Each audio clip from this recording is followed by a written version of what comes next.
Hey, welcome back to Off the Grid with Bert. Okay, part of my business is cleaning and servicing pellet heaters. But every now and again, I come across some that are faulty or in need of restoration, so I grab them and do them up. And that's the case with this old Parkwood pellet heater. Right. Restoration has begun, paint has been redone, combustion fan and manifold has been reinstalled, fresh paint on the back, brand new sealing gasket around the hopper lid, reworked the auger. Auger now has a bush top and bottom. It didn't have that originally, so the auger was free to sort of slog around, which is not good because it allows fines and things like that to sort of work their way out down the bottom. And you end up having them come out here where the auger motor is. So now that we've got a bush up in there, which I'll see if I can get the camera in there so you can see that. You will see, trying to get in here.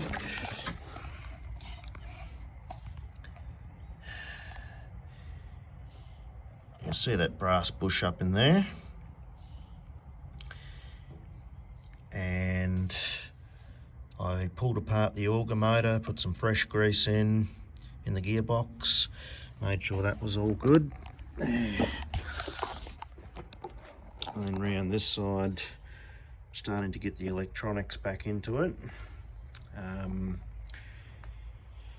Yes, so it's a bit of a work in progress. This is the main control board from it, which has got to go back in. That goes up in the corner there underneath the top cover. In the front, I've repainted all of this. I'll give a bit more of a clean out inside here. Let's give the burn pot a bit of a clean up and that.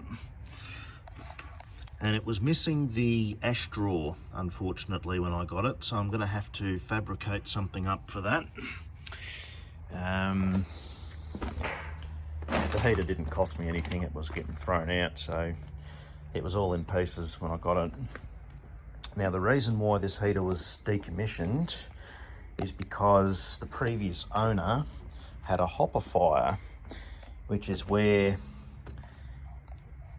the flame from the fire inside is actually able to get into the hopper and set it on fire. Now, the reason that happened is because this heater had never been serviced. It was installed in 2006 and spent years and years being operated with no cleaning, no flue clean, and what happened was the fire, for some unknown reason, managed to work its way back up through the feed chutes, and it had a hopper fire, and as a result it caused that PC board over there to have some issues. Now, these heaters work with like a little damper here, so it pulls out, closes off with a little shaft that comes out to a knob.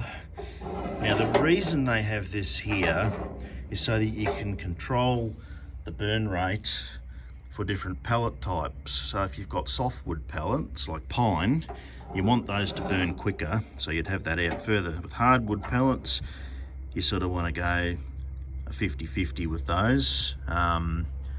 Get them burning a little bit slower. But yeah, it's majority of the fuel we use here in Australia is hardwood.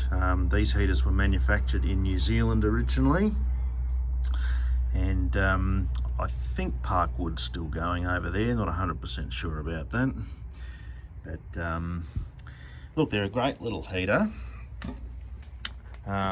Certain people out there in the industry would have you believe they were designed for pine only, but they will burn hardwood quite happily. You just got to make sure that that draft slide is pulled almost all the way out. If you're gonna, you know, get some serious heat going, you want to pull that one right out, I reckon. They say pine needs it pulled right out, but I'd just run it with it out regardless. That's where they seem to burn best. But yeah, I've got to sort of redo the side panels here next. She's lived a bit of a rough life, this heater. It's been bashing around in somebody's shed, so I'll have to give her a good. I'll have to take that paint right off and go from scratch with that, because the scratches are pretty deep in it. They never painted the inside, and you can see all of their markouts there from when they had it in the guillotine and the machine that punches out all the holes and that. Just a bit of a shame that they didn't go paint on the inside as well. Yeah, I personally would go paint on the inside, and I think I will paint that panel inside just to get it to last a bit longer. Yeah. So yes, that's a small 8 kilowatt Parkwood pellet heater. And yeah, I'll show you it finished in the next video, so I've got a bit more work to do yet, but most of the auxiliaries and that are going back into it now. And yeah, once that's done, we'll give it a test run. Alright, no worries, catch you in the next vid. Don't forget to like and subscribe if you enjoyed the video. Cheers.